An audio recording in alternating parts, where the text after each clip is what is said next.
Thank you very much. We have time for a couple of questions here in the audience. Please use the microphone. Thank you very much, Christian, for this excellent presentation. I think your project is very exciting. I have a question regarding the study protocol you propose. The benefit expected with NAVA in COPD decompensation is, in one hand, the reduction in asynchrony because of trigger, etc. But in the other hand, maybe due to the reduction in tidal volume, that may lead to less wasted effort and less asynchrony. You see what I...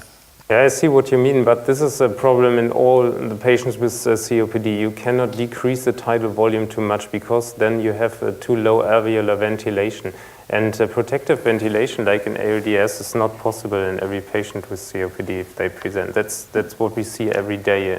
So 6 ml is far too less for many patients with severe COPD exacerbation. That's a problem. Okay, but I said that because I think that in the control group, you propose 15 centimeters of water for pressure support. Yeah. And maybe I think it could be interesting to set the pressure support level according another objective and maybe taking into account the tidal volume and wasted effort. So not to measure the difference. It was my only point. Yeah.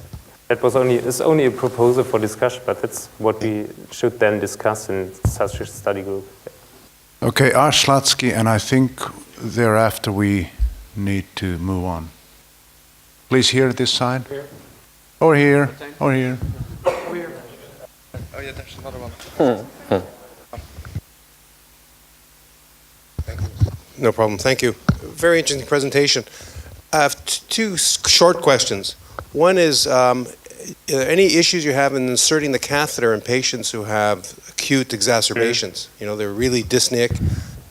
Tell us about that. And I just the point that was just made about the pressure support group. In the NAVA group, you're doing a lot of titration and changing things. Pressure support, you're picking a fixed number.